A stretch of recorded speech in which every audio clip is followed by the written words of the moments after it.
Olá, sétimo ano, tudo bem com vocês? Espero que todos estejam bem. Nossa aula de hoje é sobre o capítulo 11, tá? O que eu fiz? O capítulo 11, ele é extenso, então eu dividi ele em duas partes. Então hoje nós vamos ver o vídeo 1, tá? Da primeira parte, e na semana que vem, tá? Será a segunda parte, então o segundo vídeo, tá bom assim? Então, hoje, como título, nós temos aí, sobre o capítulo 11, como organizar os animais para facilitar seu estudo.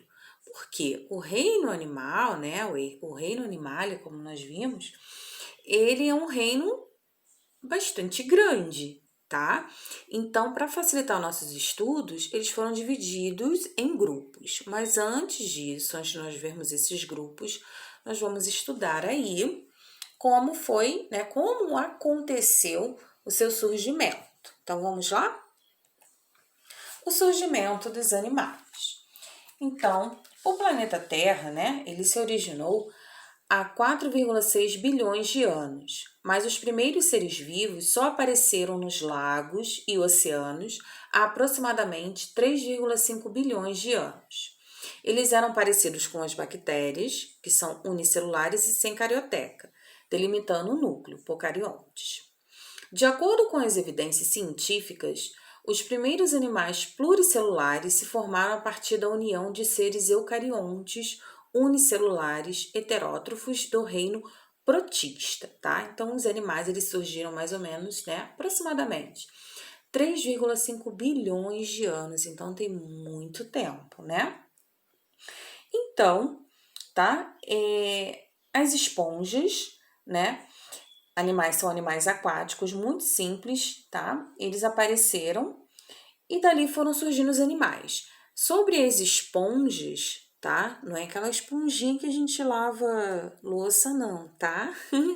Nós vamos conhecer, tá? Neste capítulo, as esponjas, que são as esponjas do mar, tá? Nós vamos conhecer esse serzinho aí, tá? Que apareceu, né? Foram semelhantes, tá? Na época, teve uma relação evolutiva, tá? Com os poríferos, com os coanoflagelados, que nós vamos conhecer também, tá? Que foram surgindo aí, e aí deu origem aos outros animais marinhos, tá? Então, a hipótese mais aceita, tá? Porque existem várias, tá? O que a professora disse para vocês aí em relação às esponjas, né? Que foram os primeiros animais aí que foram encontrados, tá? Mas existem outras hipóteses. Mas a mais aceita para a origem dos animais é de que células parecidas com os conócitos se agruparam e formaram organismos pluricelulares. A partir deles, outros grupos evoluíram. Os poríferos, grupo no qual estão as esponjas marinhas e de água doce, e todos os outros animais com numerosas células que funcionam integradas formando tecidos. Então, coloquei até um esqueminha ali de uma evolução dos animais para vocês visualizarem, tá? De como, né, foi acontecendo essa evolução, mas como eu disse para vocês, existem várias hipóteses, tá?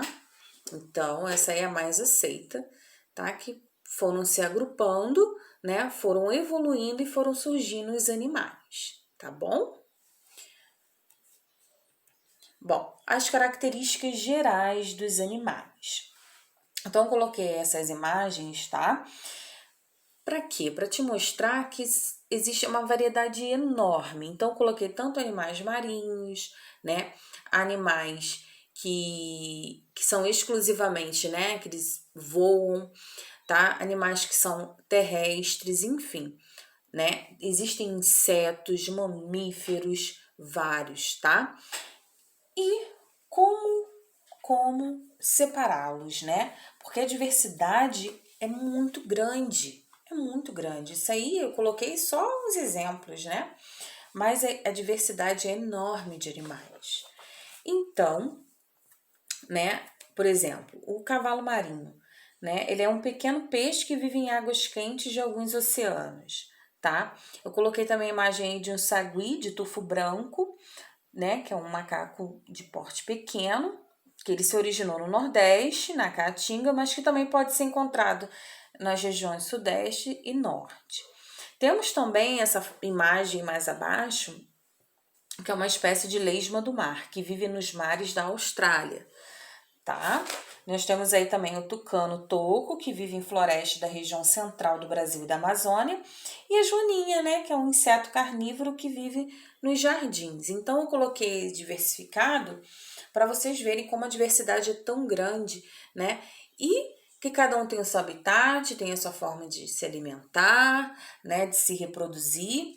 Então, a diversidade é muito grande, tá? Bom, o reino Animalia também é conhecido como Metazoa, tá? Apesar de serem muito diferentes quanto ao formato do corpo, às funções de suas estruturas corporais, aos modos de vida e aos tipos de reprodução, todos os animais possuem estas três características. Suas células são eucarióticas, eles são organismos pluricelulares e apresentam nutrição heterotrófica, tá? Então, como eu disse para vocês, cada um tem a sua maneira de viver, de se alimentar, né?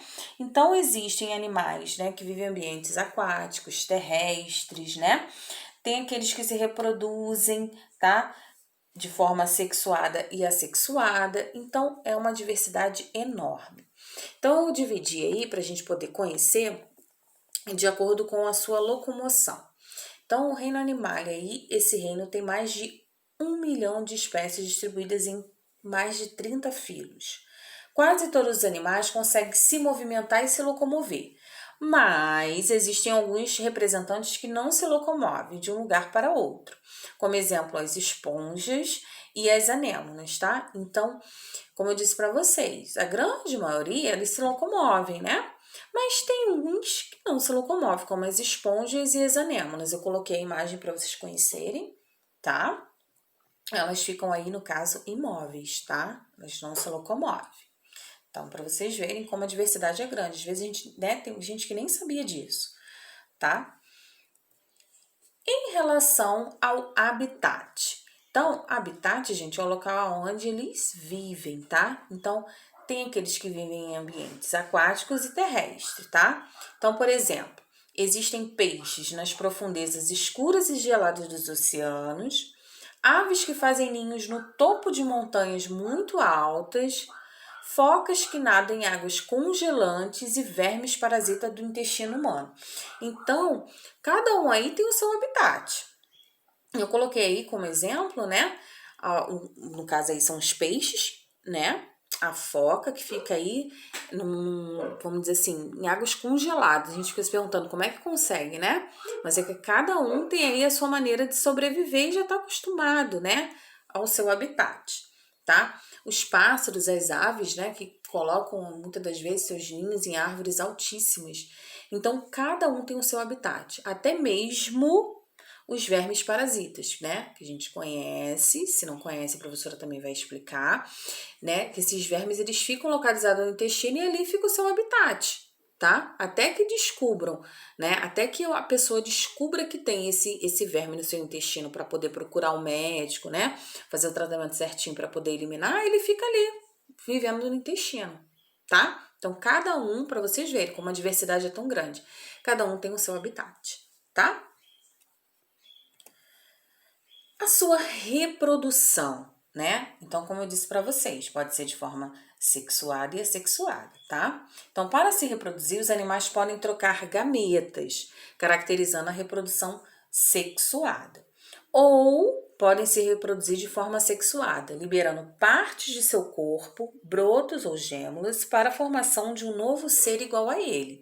Então, de forma sexuada, quando ocorre a troca de gametas, tá? Eu coloquei como exemplo aí a vaquinha aí com o seu filhotinho, um bezerro.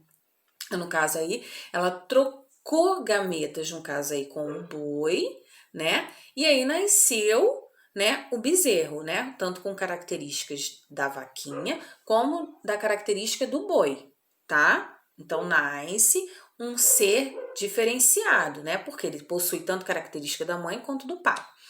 E só que de forma assexuada é o seguinte, vai surgir um ser, né, igual. Por quê? Porque se forma a partir do corpo, então vai sempre nascer o quê? Igual, tá? Porque não ocorre essa troca de gametas. Bom, em relação à alimentação, a alimentação é variada. Então, por que isso? Porque animais herbívoros que se alimentam apenas de vegetais, como é o caso da vaca, do cavalo, do coelho. Há também animais que são carnívoros, então eles se alimentam de outros animais, então como a onça, o leão, a sucuri, tá? E há também os animais onívoros, como as tartarugas, que comem todo tipo de alimento. Então, olha só como é mais ainda para a gente poder analisar. Então, cada um tem essa forma aí de se alimentar. Então, tem uns que só vão escolher os vegetais, outros são carnívoros e outros ainda que comem todo tipo de alimento, tanto animal, tanto carne, vegetais, tá? Então, cada tipo de animal aí vai ter a sua alimentação, tá? Então, eu coloquei aqui como exemplo aí o cavalo, que ele é um herbívoro, a onça um carnívoro e o porco aí também, que é onívoro, tá? Que ele se alimenta de qualquer tipo de alimento, tá? Há também, por isso eu coloquei duas partes de alimentação, os animais parasitas que vivem em outro animal ou em uma planta, sugando nutrientes, como fazem a lombriga e o piolho. Temos também os animais carniceiros, que se alimentam de cadáveres e restos de seres vivos, como as hienas e os urubus. Então, mais uma característica aí para diferenciar. Então, tem aqueles que sugam, que fica preso no nosso corpo. A lombriga, gente, é um verme, tá? Ela fica localizada no intestino e fica ali só sugando os nutrientes.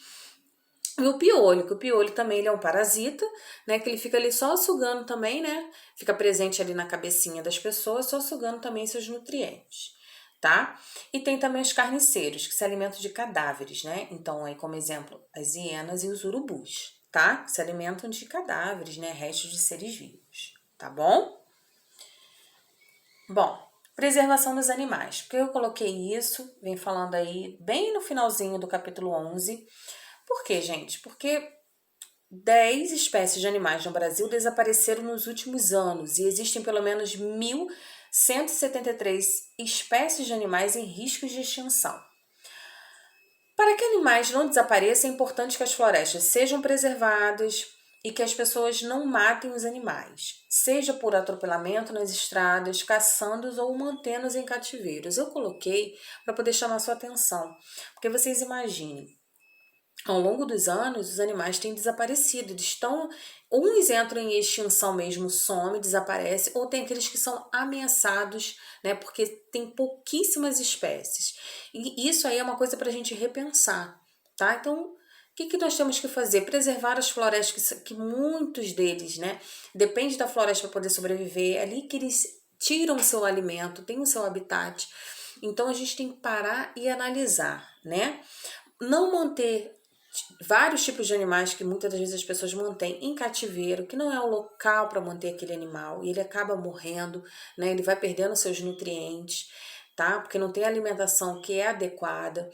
Então a gente tem que parar hoje e ter uma consciência, né? Porque vai ter uma hora que muitas espécies a gente vai querer conhecer e não vai ter mais, tá? Que aí vai desaparecer, não tem mais como surgir. Então, é um caso para a gente se pensar. Vamos preservar os animais, vamos preservar a natureza, né? Cuidar do meio ambiente. Esse mês é o mês que a gente, né, comemora, né, no dia 5 de junho, né, o dia do meio ambiente. Vamos cuidar do nosso meio ambiente como um todo, tá? Meio ambiente entre os animais, os vegetais em geral, as florestas, enfim.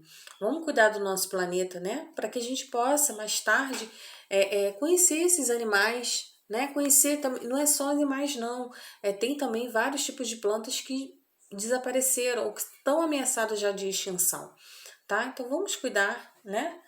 Vamos cuidar do nosso planeta, tá bom? Então, na nossa próxima aula, no segundo vídeo, a gente vai dar, né, andamento, porque a professora dividiu em duas partes, tá bom? A gente vai conhecer os outros grupos de animais, tá? E vou deixar o exercício lá na plataforma, tá? Tudo direitinho. Qualquer dúvida é só vocês me chamarem, tá bom? Um beijo, até o próximo vídeo.